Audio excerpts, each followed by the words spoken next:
Hey, Louis, my name is Robert. I'm here with my pal Amy and fellow Yaks board member.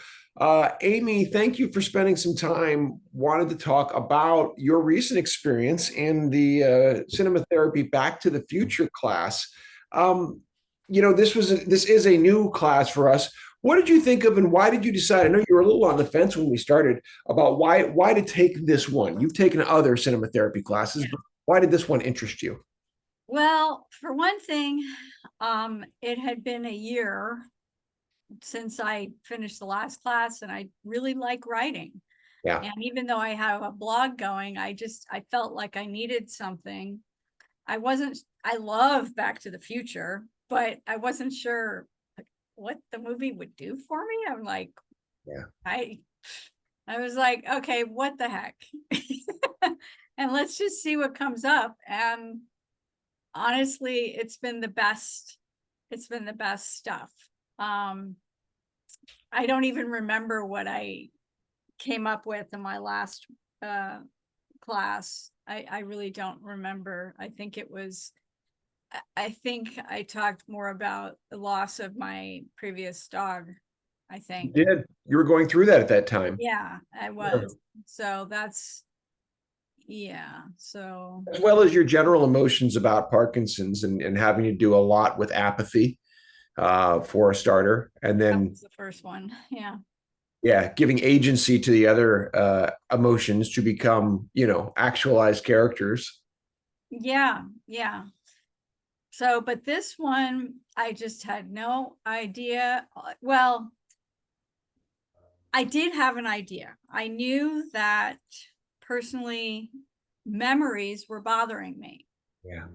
and I wasn't sure if this nostalgia or memories were the way they were plaguing me. I wasn't sure if that was part of Parkinson's Right. or what. It had, I don't know. It's because I had nothing else going on in my life right now. Um, so that's where I went. Well, and there was sort of, when we started, we talked about that. You told me that, you said you felt like you were sitting on something energetically, and you know enough about yourself to say, yeah, I trust this process, and sure, I like the movie, so let's give it a go. And you know, honestly, from my standpoint, what I knew for sure about Back to the Future is, yeah, this film doesn't have the kind of staying power and love that people have for it if there's not more to it. It's not just a popcorn film. There is depth to it. There's tremendous artistry to it. And so I looked forward to diving deeper into it. And the obvious tie to Michael J. Fox for us, doing Parkinson's work. It's like, yeah, this is his most celebrated film. So let's take a look. When when we started to look at Marty differently and started to pull this apart, and this as an artist as well, to me, the craftsmanship was what jumped off of the screen to me. I was like, wow, look at the detail that Yeah. Zemeckis and Spielberg and these, all the actors, of course, that just exploded off the screen to me. Yeah. I never really gave it much thought before. And it had been a while since I'd seen it. I'd always been impressed with Crispin Glover. Yeah, Always, yeah, always been impressed.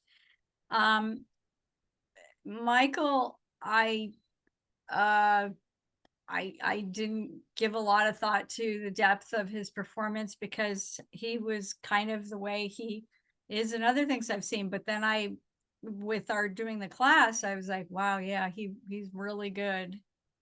He's yeah. really good. Well, and that's the thing. There are certain motifs, and both from a set design, from wardrobe, from music, editorial, camera moves, and then yes, performance-wise, these things all blend. Not to mention the way they layer the story, and I think that's what started to impact your story too. Was seeing how invested in what he thought the past was, because that's really what the story is about. Oh, my parents are these lame, this, that, and the other, like many teenagers think, and then actually meeting them and becoming compassionate about who they were, right? Sorry. That idea of becoming compassionate about your own past, looking at it differently, do you think that helped unlock something for you in your storytelling this time around? Um, yes, because some of the memories that I had, I knew that I wanted to face went deeper and stirred up, what do you call, um, other memories that were adjacent Right. and kind of similar. And I went, oh, and yeah, I got to a place of forgiveness, with the bad memories and the things that happened. And, um, yeah, and that's where I am. I'm a lot more peaceful now. Whereas, and you can say that about, I think Doc, by Yeah. the end of the film, he's changed so much and he's peaceful almost. Yeah. He That, has, yeah. his face is just very peaceful. He's not, yeah. He's not manic. You're right. I mean, he, Yeah. yeah, let's come back. I want to examine Doc a little because you're right. That's a good jumping off point for a character and what it means to rectify the past, as it were, into a place of the present. Let's go back to the future. See you on the next episode.